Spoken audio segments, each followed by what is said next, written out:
Hello everyone, हम लोग CLAT 2024 को पॉइंट आउट करते हुए हम लोग वीडियो की सीरीज को कंटिन्यू कर रहे हैं और कह सकते हैं कि जितने इंपॉर्टेंट टॉपिक हैं इस साल के इवेंट हैं। हाँ, मैं कोशिश करूंगा कि अगले साल के जो मतलब एक साल पीछे निकल गया उसके भी कुछ टॉपिक को मैं कंटिन्यू करूंगा या उन पे कुछ एक स्पेशल वीडियो बना दूंगा, वैसे हम लोग कंटिन्यू कर लेंगे। लेकिन इस साल के जो सारे इंपॉर्टेंट टॉपिक है मैं उनको एक ही करके डिस्कस कर रहा हूँ। हाँ, कोई एक ऐसा वीडियो होता है जिसमें 3-4 टॉपिक को एक साथ हम लोग मर्ज करके पढ़ा रहे हैं। जैसे आज का जो वीडियो होगा उसमें भी मैं 3-4 जो ग्रुप हैं उनको एक साथ मर्ज करूंगा। जो आप लोगों ने इंटरनेशनल ऑर्गेनाइजेशन के बारे में सुना होगा जिसमें यूनाइटेड नेशन देखा होगा, और न्यूज में था G7 के बाद न्यूज में आया SCO Shanghai cooperation of the organisation, BRICS, और ब्रिक्स के बाद G20 जो कि बहुत ज्यादा न्यूज में था। बट मैं G20 को आज डिस्कस नहीं करूंगा, मैंने इसके लिए एक सेपरेट वीडियो बनाया हुआ है। आप प्लेलिस्ट में जाकर जहाँ पे 60 इंपॉर्टेंट टॉपिक की प्लेलिस्ट बनी हुई है तो वहां पर आप लोग देख सकते हैं। तो वहां पर मैंने ऑलरेडी इसको मेंशन कर रखा, बहुत सारे लोगों ने इसको देख भी रखा है, बट ठीक है, उस पर अलग से डिस्कस होना चाहिए था क्योंकि बहुत बड़ा टॉपिक था, तो उसमें मैंने पूरा उसमें डिस्कशन किया है। तो आज हम लोग स्टार्ट करते हैं अपने एक एक करके जो बड़े बड़े ऑर्गेनाइजेशन है। याद रखना, मैं बहुत ही ज़्यादा डिटेल वीडियो नहीं रखूंगा, बाद में MCQs है उनको सॉल्व करना आप लोग और उन पर थोड़ा सा ध्यान से उनको करना। सिमिलर MCQs आने की प्रोबेबिलिटी काफ़ी ज़्यादा रहती है। तो स्टार्ट करते हैं आज के सेशन को। हम लोग स्टार्ट करेंगे G7 से। लेसन, मैं हिस्ट्री में हमेशा जाता हूँ कि कैसे चीज़ों का फॉर्मेशन हुआ ताकि चीज़ें लॉन्ग टाइम तक याद रखती हैं। हाँ, वीडियो भले ही थोड़े से लंबे हो जाते हैं लेकिन आप लोग एक बार 2 बार देख लोगे तो मैं गारंटी से कहता हूँ कि वीडियो आप लोग को लगभग रिमाइंड हो जाएंगे, वहां पर क्लिक कर जाएंगे कि ये ऑप्शन नहीं हो सकता है। स्टार्ट करने से पहले मैं बता दूं, मैं हूं संदीप और क्लैट के इस डिजिटल प्लेटफॉर्म में आपका वेलकम करता हूं। सबसे पहले समझना G7 के बारे में, और G7 नहीं एवेंदर सबके बारे में। चलो यूनाइटेड नेशन से स्टार्ट करते ज़्यादा अच्छा रहेगा। लेसन, सारी बातों को सुनना और समझना। मैंने कहा कि दुनिया में कभी भी ऐसा थोड़ी ना होगी रात में सपने में आए होगा चलो यूएन बनाते हैं, ऐसे सपने में थोड़ी बातें आती G7 बनाते हैं। कोई ना कोई ऐसा इवेंट हुआ होगा या कोई ना कोई इंसिडेंट हुआ होगा जिससे बचने के लिए सब लोग ग्रुपिंग करते हैं, तो वही ग्रुपिंग के कारण ये बनाया गया। सबसे पहले आना यूनाइटेड नेशन। देखो यहाँ पर वर्ल्ड वॉर हुआ, वर्ल्ड वॉर सेकेंड जो वर्ल्ड वॉर सेकेंड हुआ, उस वर्ल्ड वॉर सेकेंड के कारण याद रखना, वर्ल्ड वॉर सेकेंड में एक ही तरफ था USA और एक ही तरफ था यहाँ पर रशिया। दोनों एक साथ थे, USA और रशिया बहुत एक ही साथ थे। और वर्ल्ड वॉर सेकेंड के बाद इन्होंने सबने कस्में खाई कि हम लोग एक ऐसा ग्रुप बनाते हैं ताकि जहां पर तब कि अब दोबारा ये वर्ल्ड वॉर ना हो सके। ऐसे इसके पहले भी एक बार कस्में खाई जा चुकी 1919 में। तो 1919 जहां पर लीग ऑफ द नेशन, मैं शॉर्ट में लिख दूं, लीग ऑफ नेशन बनाया गया था, जहां पे सबने आके कस्में खाई कि नहीं आज के बाद कोई भी वर्ल्ड वॉर नहीं होगा।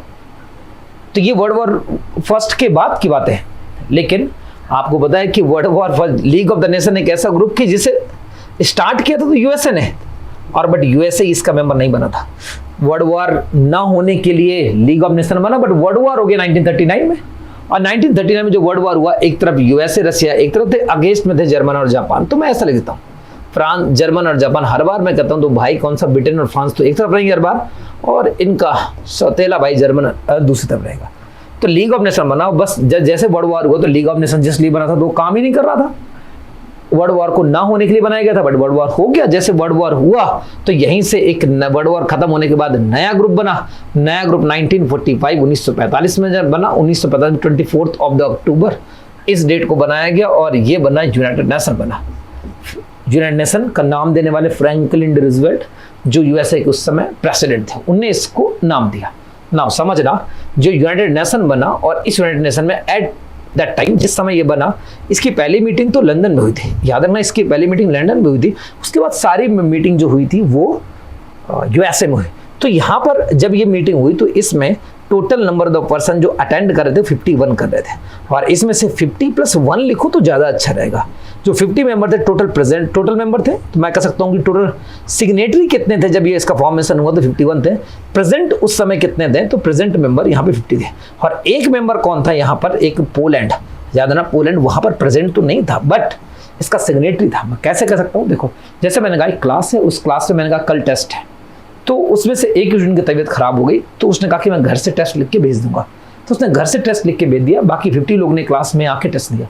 तो ऐसे टोटल मेंबर कितने होंगे 51, बट एक वहां पर प्रेजेंट नहीं था, वो पोलैंड था। इंडिया मेंबर था बिल्कुल। तो यहाँ पे इन 50 में इंडिया है, तो मैं कह सकता हूँ यूएन का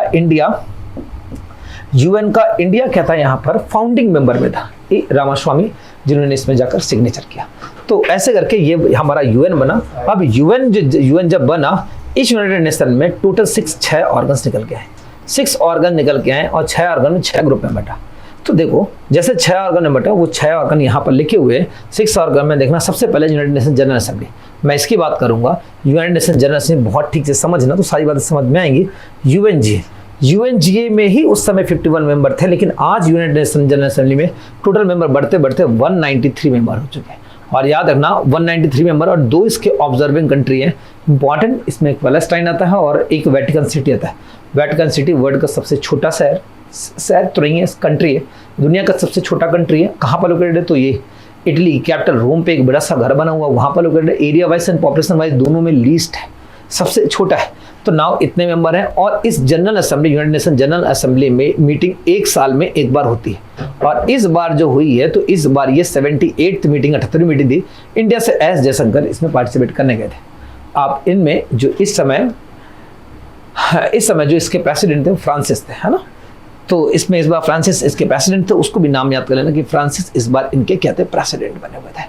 नाउ इसके बाद एक बार 1952 का वो समय जब इंडिया की विजय लक्ष्मी पंडित इसकी प्रेसिडेंट बनी थी। तो एक बार यहाँ की प्रेसिडेंट बनी विजय लक्ष्मी पंडित, जो यहाँ की प्रेसिडेंट बनी थी। बाकी वरना आज तक कोई भी यहाँ पे प्रेसिडेंट नहीं बना, विजय लक्ष्मी पंडित। नाउ समझना, तो ये हर साल मीटिंग होती है। तो मैं इसका टर्म्स कितना लिख दूं, 1 साल लिख दूं। इसका हेडक्वार्टर कहाँ पर लोकेटेड है? इसका हेडक्वार्टर हमेशा सबके हेडक्वार्टर न्यूयॉर्क में, तो इसको न्यूयॉर्क लेता हूँ।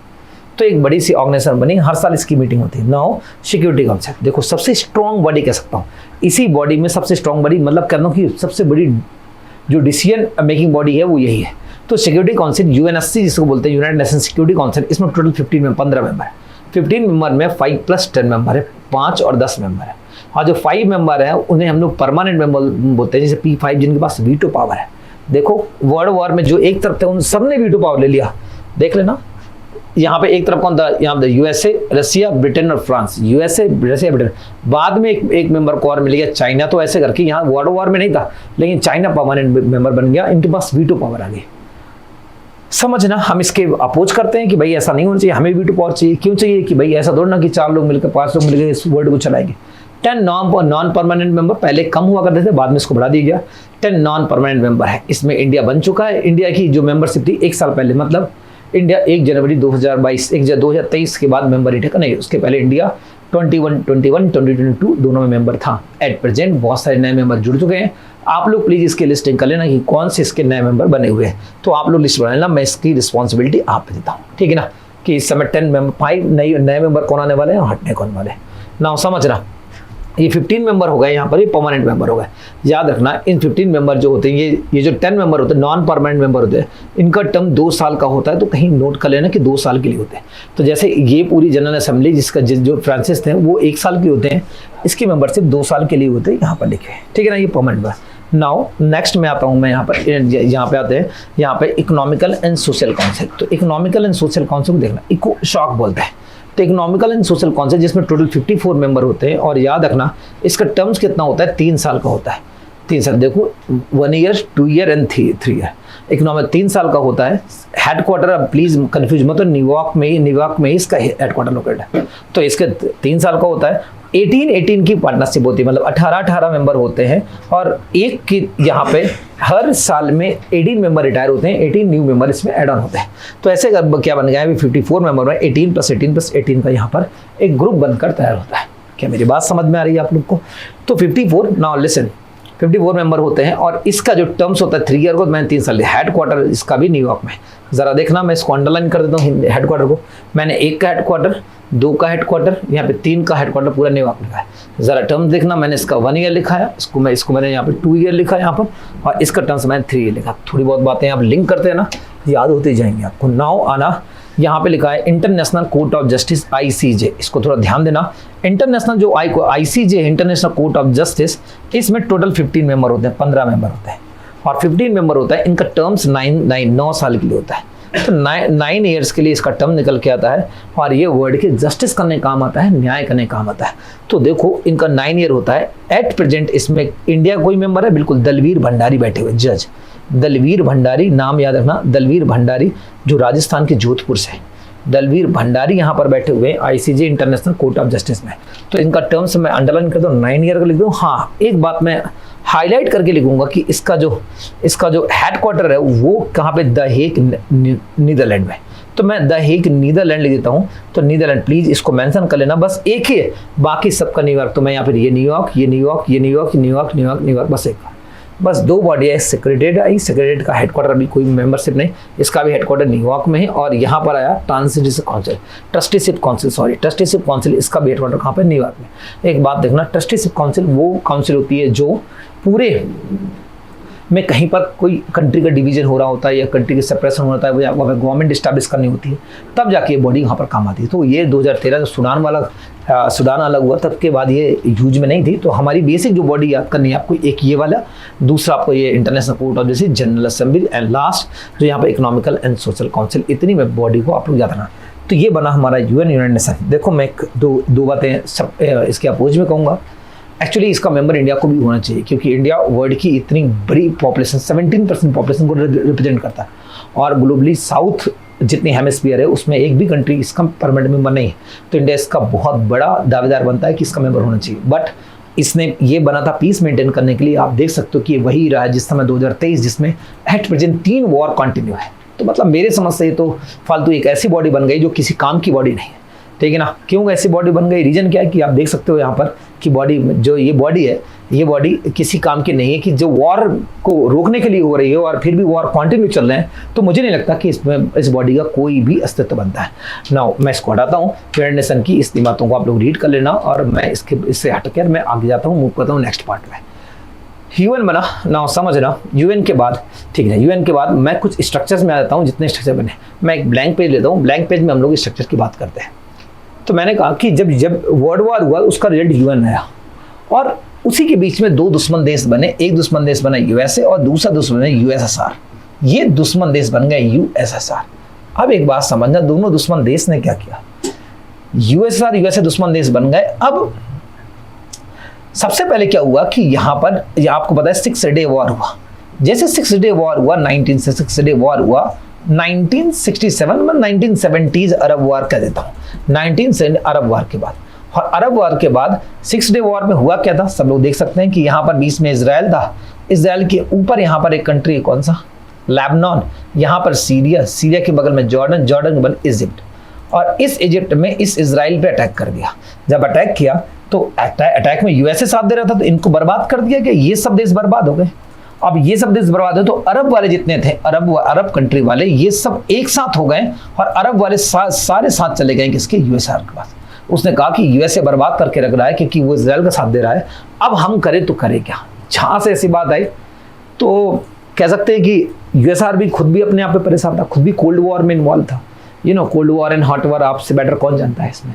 तो कोल्ड वॉर में इन्वॉल्व था, तो इसने कहा मैं कुछ कर तो नहीं सकता, लेकिन सजेशन दे सकता हूँ। क्या कि देखो, जो पूरा अरब है वही यूएसए को ऑयल की सप्लाई करता था। तो उसने कहा कि एक काम करो कि जाओ अपने घर में उनकी टोटियां बंद कर दो, सारी टोटियां बंद कर दोगे, टोटियां बंद, ऑयल सप्लाई बंद कर दो। जैसे उन्होंने कहा कि ऑयल सप्लाई बंद कर देंगे, यही किया उन्होंने जाके कि ऑयल सप्लाई बंद कर दी। यूएसए झुक गया, झुकना पड़ेगा कि ऑयल बंद हो जाएगा, झुक गया। तो उस समय तो उसने बात मान ली कि अब वॉर नहीं होगा, लेकिन यूएसए थोड़ा समझदार, उसने कहा कि ये इकोनॉमिकल क्राइसिस कहीं भी आ सकती है। तो उसने सोचा कि जितने डेवलप्ड कंट्री है वो सब साथ मिल जाते हैं और अपना एक ग्रुप बना लेते हैं। तो सेम यही हुआ। इसका रिजल्ट था 1975 में हमारे G7 का फॉर्मेशन हुआ। तो G7 का फॉर्मेशन हुआ था, याद रखना इसका कोई फिक्स हेडक्वार्टर नहीं, मैं HQ लेता हूँ, कोई फिक्स हेडक्वार्टर इसका नहीं है, ठीक है ना। इसका कोई है G7 बीच में 1998 में G8 भी बना था। तो 1998 में ये G8 बना, 1998 के बाद 2014 में फिर से G7 बना। रीजन क्या था, 2014 में यहाँ पे G8 में ऐड कौन होने वाला कंट्री था, तो रसिया ऐड हुआ था। और रसिया G7 में फिर से रसिया को हटा दिया गया था क्योंकि इसने क्रीमिया को एनेक्स कर दिया था। फिर से 2022 में G7 का मेंबर बनने वाला था, फिर से उसने यूक्रेन पर अटैक कर दिया, फिर से उसको मेंबर नहीं बनाया गया, तो फिर से इसका मेंबर नहीं बना। नाउ सुनना, तो G7 ये बना। याद रखना ये सारे कैसे डेवलप्ड कंट्री, ये सबसे घटिया कंट्री है ना, मेरे अकॉर्डिंग सबसे घटिया कंट्री है, किसी के साथ नहीं दे सकते, सीधे मतलब के और बहुत ज़्यादा मतलब के। कोई एथिक्स नाम की कोई चीज़ नहीं। तो ऐसे करके यहाँ पे डेवलप्ड कंट्री ग्रुप बना है। अब इनको लगा कि हम सब साथ मिल गए, अब तो क्या हो सकता है, पेट्रोल में इंडिपेंडेंट हो जाएंगे, आपस में ट्रेड करेंगे। तो मैं क्या समझूँ, इकोनॉमिकल डेवलपमेंट के लिए इस ग्रुप को बनाया गया।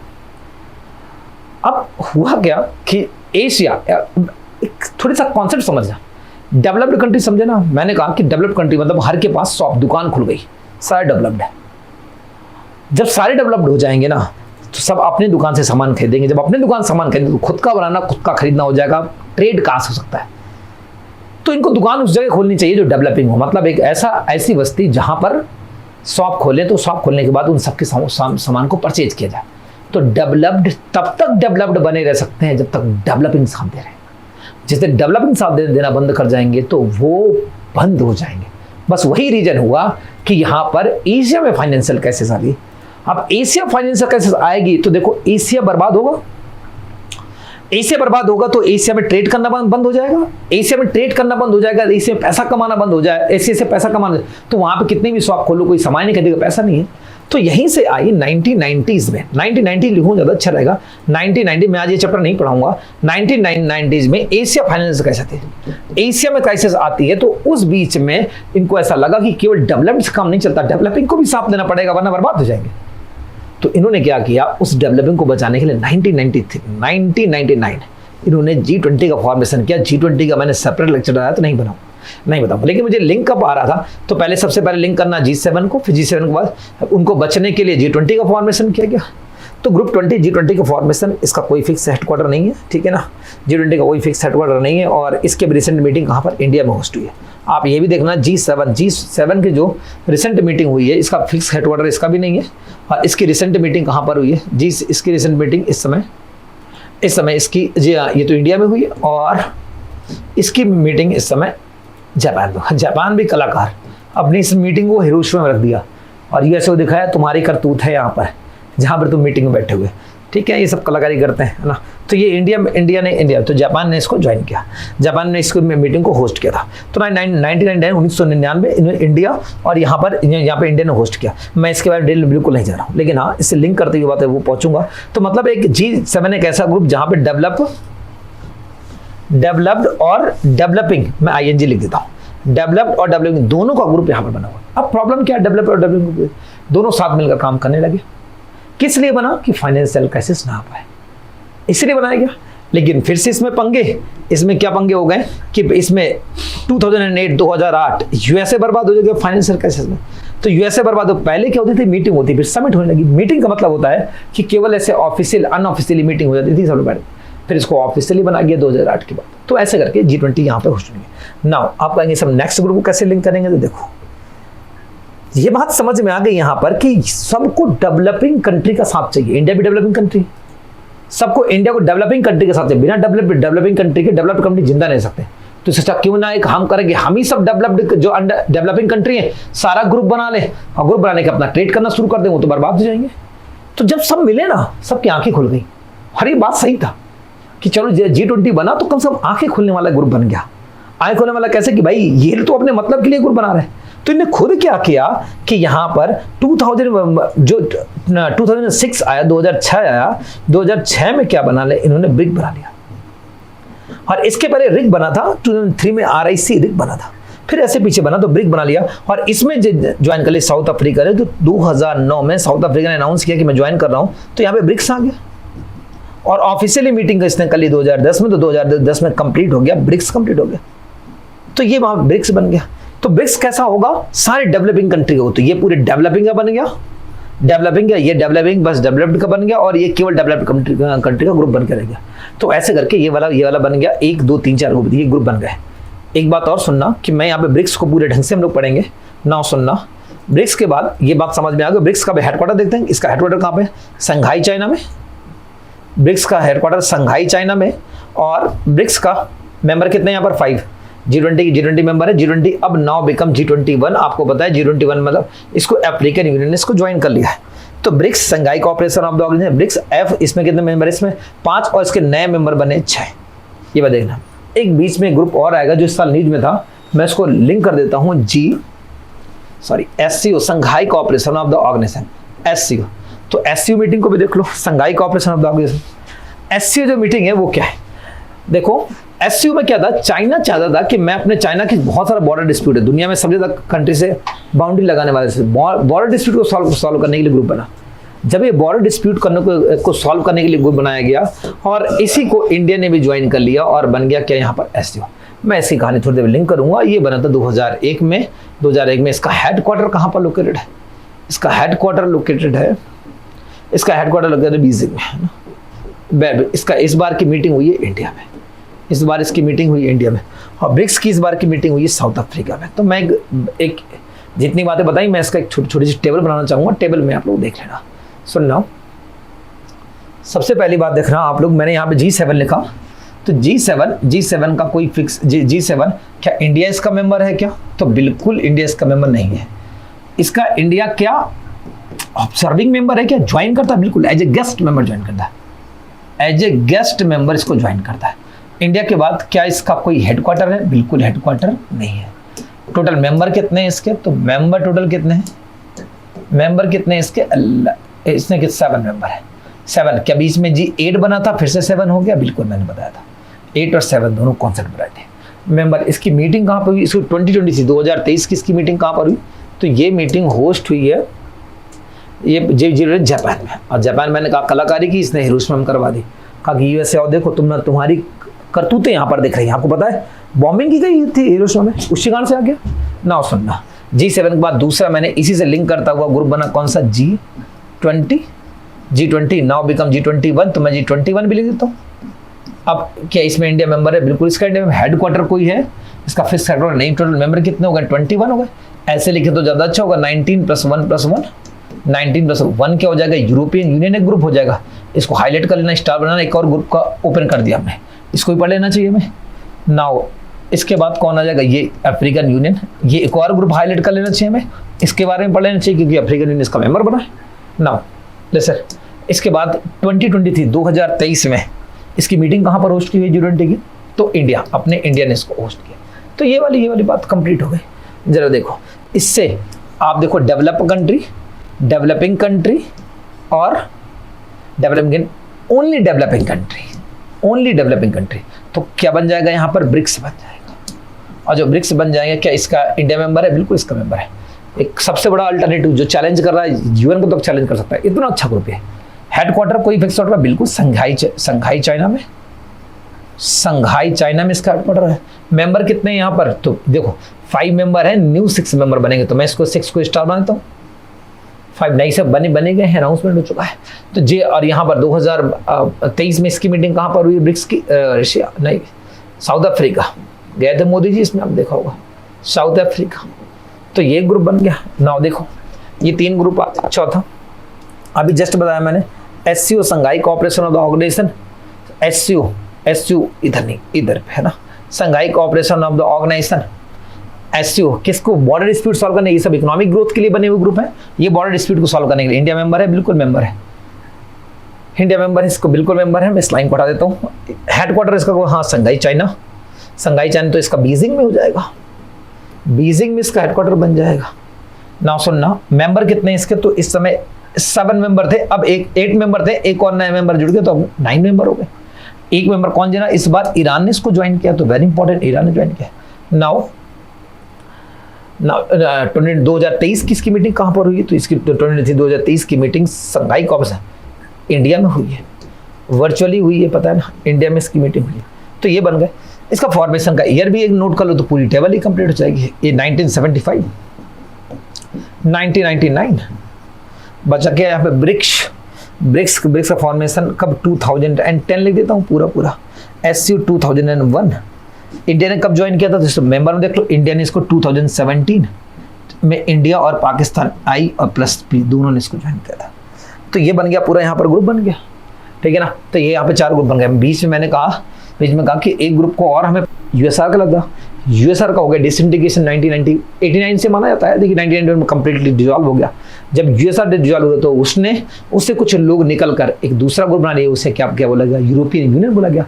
तो मैं यहाँ पर यूरोपियन यूनियन लिख देता हूँ। इंडिया इसका मेंबर है, बिल्कुल नहीं है। टोटल मेंबर कितने हैं इसमें, हेडक्वार्टर कहाँ पर है इसका हेडक्वार्टर कहाँ पर है, ब्रसेल्स में। टोटल मेंबर कितने 27 मेंबर है, और इसकी मीटिंग का कोई आता पता नहीं, हर साल ब्रसेल्स में होती है ना। तो इसका फॉर्मेशन 1993 जब क्या हुआ होगा, डिसइंटीग्रेशन हुआ उसके बाद हुआ होगा। तो यहाँ पे यूरोपियन यूनियन को भी हम अलग कर लेते हैं, अफ्रीकन यूनियन भी साथ में देख लो जब लिखा हुआ है, अफ्रीकन यूनियन जिसका फॉर्मेशन 2002 को माना जाता है, 2000 इसका इंडिया मेंबर। चलो ठीक है, मैं इसको हटाता हूँ, एक बार इसको खुद से फिल करना कि ये क्या होता है, एक बार मुझे कमेंट करना, मैं 4 ही चीज़ें बताना कि क्या क्या होती है ना। सारी चीज़ें आसान है, मैं 1000 बार पढ़ा चुका हूँ, लेकिन फिर भी एक बार आप लोग कमेंट करना कि इसकी 4 चीज़ें। एक और ग्रुप को साथ में पढ़ लेते, खत्म करते हैं। नाटो न्यूज़ में था, नाटो। अब नाटो कैसे बना देखो, क्या था, जब मैंने कहा फसाद की जड़ होती यूएसएसआर और यूएसए, तो यूएसए ने क्या किया, अपने ग्रुप बनाना शुरू किए। ग्रुप मतलब अपने साथ ही ग्रुप बनाना चाहिए, अगर मुझ पर अटैक हुआ तो मैं मतलब एक आर्मी पार्टनरशिप करने लगा कि भाई मैं, मेरे कोई दुश्मन होते तो मैं एक से जोड़ता कि ठीक है तेरी किसी लड़ाई होगी तो मैं आ जाऊंगा, मेरी लड़ाई होगी तू आ जाना। तो यूएसए ने ऐसा ग्रुप बनाना शुरू किया कि तेरी लड़ाई होगी तो मैं आ जाऊंगा, मेरी लड़ाई होगी तू आ जाना। एक बहुत बड़ा सा ग्रुप बन गया, जो एक बहुत बड़ा सा ग्रुप बनकर तैयार हुआ, जो बहुत बड़ा सा ग्रुप है वही नाटो था। नाटो ने कसम खाई है दोनों लोगों ने कि अगर तुम पर अटैक हो तो मुझ पर माना जाएगा, मुझ पर अटैक हो तुम पर। याद है ना, कसमें हमेशा टूटने के लिए बनी होती है, और वही कसमें वो खा के बैठे। मैं गारंटी करता हूँ कि अगर आज वॉर हो जाए ना, कोई कंट्री नहीं आएगी दूसरे के। अब अगर मान लो नाटो की 2 कंट्री आपस में लड़ गए, तब बताओ किसका साथ दोगे। इंडिया को ऑफर किया गया तो नाटो +1 ज्वाइन कर लो, हम भी जानते थे, हम भी कहते थे नहीं ज्वाइन करना चाहिए, हम इंडिपेंडेंट है भाई। इतनी मुश्किल से इतनी प्रेस्टीज बनाई है हम लोगों ने कि दुनिया में हमने किसी ग्रुप को ज्वाइन नहीं किया। ज्वाइन करते तो हम बहुत साल पहले हम जापान और इनको पीछे छोड़ देते हैं, लेकिन क्यों, हमने आर्मी में इतना पैसा खर्च किया, लेकिन आज गुलाम बन के रह गए, पपेट बन के रह गए ना। पपेट बन के रह गया क्या कि जापान अगर यूएस से साथ छोड़ दे तो दूसरा अभी 2 दिन में अटैक करके चाइना बर्बाद कर दे। तो वही तो करना, पपेट थोड़ा बनना है, हमने इंडिपेंडेंट बनना भाई। जब पॉलिसी चल रही मोदी जी की, तो ना समझ। नाटो का फॉर्मेशन 1993 को माना जाता है, नाटो 1949, नाटो 1949 माना जाता है। रीजन क्या, उसी के बाद हुआ था। नाटो इंडिया मेंबर है, बिल्कुल इसका मेंबर इंडिया मेंबर नहीं है। हेडक्वार्टर कोई ब्रसेल्स, हाँ ब्रसेल्स में इसका हेडक्वार्टर है। अच्छा, मेंबर, टोटल मेंबर कितने, टोटल मेंबर ये कौन सा था, अफ्रीकन यूनियन था 55, नहीं इसका 1949। इस टोटल मेंबर नाटो में कितने, अब 31 हो गए, पहले कितने 30। एक अभी रिसेंटली ज्वाइन किया, कौन सा, फिनलैंड, वेरी इंपॉर्टेंट फिनलैंड। और नया मेंबर ज्वाइन करना चाहता है कौन सा, फिनलैंड, ठीक है ना, फिनलैंड ही लिख लो, अभी तो कोई ज्वाइन ही नहीं किया। तो 23 मीटिंग का कोई अता पता नहीं, तो ये बन गया, पूरी हमारे पूरे ग्रुप्स बन गए। तो एक साथ मैंने यहाँ पे सारे ग्रुप्स लिख दिए। हाँ, आप लोग इसमें जगह नहीं है, आप लोग अपडेट कर लेना। एक कौन सा, आसियान, ठीक है ना, सिंपल सी बात है, आसियान अपडेट कर लेना। सेम सीक्वेंस में आसियान अपडेट करोगे तो सारी चीज़ें आपको यहाँ पर मिल जाएंगी।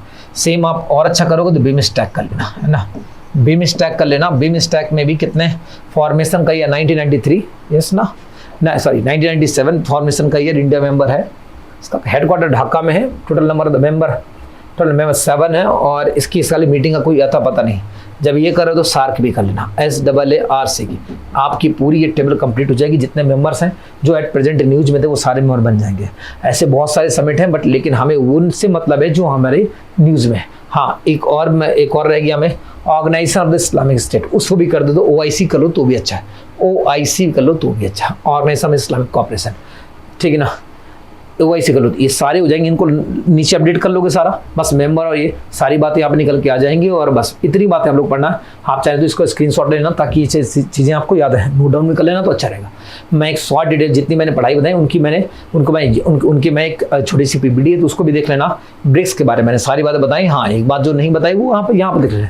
पहली बात, ब्रिक मैंने कहा 2006 में इसका, 2006 में इसका वो हुआ था। हाँ, वेरी इंपॉर्टेंट, ओनाइल ने इसका नेम दिया था, ओनाइल ने इसका नाम दिया। 9 में इसको साउथ अफ्रीका ज्वाइन किया, 10 में ऑफिशियली उसने फर्स्ट मीटिंग को ज्वाइन किया। तो जिस कारण से ब्रिक्स का फॉर्मेशन हुआ, थोड़ा सा देखना, ब्रिक BRICS, ब्रिक्स लिख दो, ब्रिक्स। इस बार मीटिंग साउथ अफ्रीका में, अगली मीटिंग कहाँ पर होगी इसकी, ब्राज़ील में। ब्राज़ील के बाद रसिया, रसिया के बाद इंडिया, देन फिर चाइना, देन ये सीक्वेंस चलता रहता है। तो इसके पहले भी आपको मीटिंग याद रहनी चाहिए कि कहाँ पर इसकी मीटिंग हुई थी। नाउ मैं यहाँ पे 1 member, Brazil, Russia, India, China and South Africa, ये पहले ऑलरेडी मेंबर थे, इसके फाउंडिंग मेंबर्स में काउंट होंगे। नाउ सुनना, नए मेंबर इस बार कौन से ज्वाइन करते हैं। यहाँ पे सऊदी अरब, देखो मैं एक ग्रुप का नाम लिख रहा हूँ यहाँ पे, एशिया मतलब कॉन्टिनेंट है, एशिया, इजिप्ट छोड़ो, इथोपिया छोड़ो, ईरान, एशिया, और यहाँ पे UAE, एशिया। तो ऐसे करके मैं कह सकता हूँ 3 एशिया कंट्री ने इसको ज्वाइन किया है। Now Argentina South American country है, South American country, South American वहाँ पर ऑलरेडी कौन सी पड़ी, ब्राजील, तो मैं एक अर्जेंटीना लिखता हूँ। एशिया की कौन कौन सी कंट्री पड़ी, तो यहाँ पर इंडिया और चाइना, तो इंडिया चाइना के साथ 2 कंट्री 3 कंट्री और ज्वाइन कर रहे हैं। यहाँ पर कौन कौन से ज्वाइन कर रहे हैं, ईरान, ईरान के बाद यूएई, यूएई के बाद सऊदी अरब, 3 कंट्री। तो ऐसे एशिया से कुल अब कितने हो जाएंगे, 5 कंट्री हो जाएंगी। यहाँ से 2 कंट्री हो जाएंगी, कहाँ से, साउथ अमेरिका से। रसिया यूरोपियन एकमात्र कंट्री है। साउथ अफ्रीका से इस बार साउथ अफ्रीका से इस बार इथोपिया और इजिप्ट ने ज्वाइन किया है। तो साउथ अफ्रीका से इथोपिया और इजिप्ट ने ज्वाइन किया है। इजिप्ट जब 2 ज्वाइन करेंगे तो ऐसे इस कॉन्टिनेंट से कितने, 3 कंट्री हो जाएंगे। आप मैप में देखोगे तो बड़ी आसानी से फिल कर पाओगे। तो 3 कंट्री कहाँ से ज्वाइन की हैं, 3 कंट्री एशिया से, 2 कंट्री अफ्रीका से और 1 कंट्री साउथ अमेरिका से ज्वाइन की है इस बार। तो ये इसकी पूरी मेंबरशिप बन गई। तो ये पूरा ब्रिक्स हो गया। ब्रिक्स बहुत डेवलपिंग ग्रुप है, तो याद रखना ब्रिक्स से क्वेश्चन बने। और इसी का एक बैंक बना हुआ जो कि 2014 में बनाया गया था, तो उसको भी एक बार आप लोग देख लेना। नाउ समझना SCO, Shanghai cooperation of the organisation, SCO के बारे में मैंने ऑलरेडी आपको डिस्कस किया था। एससीओ एक ऐसा ग्रुप था कि बॉर्डर डिस्प्यूट को सॉल्व करने के लिए बनाया गया था। बॉर्डर डिस्प्यूट कैसे, यहाँ पर देखो सब आगे आपस के सारे बॉर्डर इनको डिस्प्यूट सॉल्व करने के बनाया गया था। याद रखना इसकी शुरुआत की गई थी 1996 से, बट 1996 का फॉर्मेशन का ईयर नहीं आएगा। 1996 में यहाँ पे कजाकिस्तान, तो ये ग्रुप इसलिए बना था केवल कि ताकि बॉर्डर डिस्प्यूट को सॉल्व किया सके। बाद में इसको इंडिया और पाकिस्तान दोनों ने 2017 में ज्वाइन किया, और 17 में ज्वाइन करने के बाद लास्ट 2023 जो की मीटिंग इंडिया में हो रही थी, इस मीटिंग को ज्वाइन किया ईरान ने। और ऐसे करके यहाँ पर इस समय 9 मेंबर, तो देख सकते हो यहाँ पर पूरे सीक्वेंस देख सकते हो कि पहले शुरू में 1996 से स्टार्ट किया गया था 4 घंटे। उज्बेकिस्तान ने इसको 2001 में ज्वाइन किया, जब 2001 में ज्वाइन किया, और यहीं से क्या बन गया पूरा, यहीं से एससीओ का फॉर्मेशन। ना बाद में एक ऑब्जर्विंग नेशन, देखना ऑब्जर्विंग स्टेट कौन से, अफगानिस्तान, बेलारूस, ईरान और मंगोलिया। अब ईरान हट चुका है, ईरान इसका परमानेंट मेंबर बन चुका है। तो ऐसे करके 3 इसके ऑब्जर्विंग नेशन अभी भी बने हुए हैं। नाउ इसके आगे मैं बढ़ता हूँ, इसके आगे सुनना बस क्वेश्चंस है ना, आसान सा क्वेश्चन आंसर। आप लोग चाहो तो खुद ही अटेम्प्ट करना, तो अटेम्प्ट करना बहुत ही आसान है, समझ। Which one the primary proposed to G7, क्या प्राइमरी पर्पस ऑफ द क्या पर्पस था इसका, मैंने बताया था कि इकोनॉमिकल कारण से बना हुआ था। क्योंकि ऑयल क्राइसिस आई थी और पैसे के लिए वो चाहते थे कि हम लोग वापस में ग्रुप बना दें, तो बस वही है, इकोनॉमिकल ग्रोथ के लिए इसको बनाया गया था। ठीक है ना, इकोनॉमिकल ग्रोथ के लिए बनाया गया था, इसको आप याद रखना। नाउ समझ, which of the following countries is not a member of the G7, G7 का मेंबर कौन नहीं है, तो देखना G7 का मेंबर कौन है। जर्मनी बिल्कुल G7 का मेंबर है, चाइना G7 का मेंबर नहीं है, कनाडा मेंबर है और इटली मेंबर है। ठीक है ना, तो ये मेंबर है, तो यहाँ पे चाइना ऑप्शन की वजह से सही जाएगा। When was the G7 established? इसी G7 को समझो, यहाँ पे 75 होता तो मैं उसको ज्यादा करेक्ट मानता, बट 75 नहीं है, 73 में इसको स्टार्ट किया था, कैनेडा ने इसको 75 में ज्वाइन किया था, जिस कारण से मैं इसको 73 ऑप्शन इसको राइट कर लूंगा, है ना। अगर नहीं होता तो मैं वहां पर उसमें जाता, ऐसे भी थोड़ा सा हमें एलिमिनेट करना पड़ता है ऑप्शन को। नाउ समझना, what does the BRICS stand for, क्या होगा ब्रिक्स क्वेश्चन, आपको समझ पता है, ब्राजील के बाद Russia, India, China and South Africa, तो आप इसको आराम से एलिमिनेट कर सकते हो, कोई प्रॉब्लम नहीं है इसमें। Second, which one of the following countries is not a member of the BRICS, 5 country के नाम लिखे तो एक आसानी से एलिमिनेट हो सकता है, यहाँ पर इटली सब दिख रहा है यहाँ पर। नाउ समझना, जो ब्रिक्स है वो किसके इमर्जिंग से बना हुआ, किस कॉन्टिनेंट के इमर्जिंग, तो आपको पता है एशिया के इमर्जिंग से, सारे कंट्री एशिया के थे जो रिक ज्वाइन किया था। रिक मतलब था रसिया, इंडिया और चाइना, तो रसिया, इंडिया और चाइना जो पूरे बिलोंग कर रहे थे हमारे एशिया कॉन्टिनेंट से, एशिया कॉन्टिनेंट का इस ग्रुप का फॉर्मेशन हुआ था। मैं नेक्स्ट आगे मूव करता हूं, यहाँ पर what does the SCO stand for, SCO stand के संघाई कोऑपरेशन ऑफ द ऑर्गेनाइजेशन, संघाई का इसका फुल फॉर्म है सी ऑप्शन, सी सही हो जाएगा। नाउ सेकंड क्वेश्चन है फॉर्मेशन का ईयर क्या है, देखो ये अच्छा क्वेश्चन है। देखो आप सब लोग यहाँ पे कंफ्यूज होते हो कि मैंने भी रिसेंटली बोला कि सर, मैंने बोला कि 1996 में हुआ था, मैंने कहा 1996 में हुआ था, बट एससीओ नाम ही नहीं दिया गया था। जब इसको उज्बेकिस्तान ने नाम ज्वाइन किया तो 6वां कंट्री बना उज्बेकिस्तान, और यहाँ से क्या बना था यहाँ पर 2001, तो 1 इसको मैं सही करूंगा, फाउंडेशन स्टोन यहीं पे रखी गई थी, but which two countries were founding member of the SCO, कौन इसकी which two country were थी founding member, कौन इसकी फाउंडिंग मेंबर थी, फाउंडिंग मेंबर कौन थे, रसिया और चाइना, मैंने दिखाया आपको 5 कंट्रीज थे, उसमें से ये भी था। तो ऐसे करके ये बन गया। इंडिया ने 2007 में ज्वाइन किया था, इंडिया 2007 में, उज्बेकिस्तान ने आपको 2001 में ज्वाइन किया था, इंडिया ने इसको 2017 ज्वाइन किया था, 2017 में। इसका आंसर यहाँ से एलिमिनेट हो सकता है और इसका आंसर आ सकता है, आई थिंक ये लास्ट होगा ना, सारे एमसीक्यूज। अच्छा की कौन था, how many the member of the currently in the United, कितने यूनाइटेड नेशंस में एट प्रेजेंट मेंबर है, मैंने आपको 193 बताया था और इसमें 2 मेंबर मैंने कहा था ऑब्जर्विंग जोड़ लो तो और अच्छा हो जाएगा।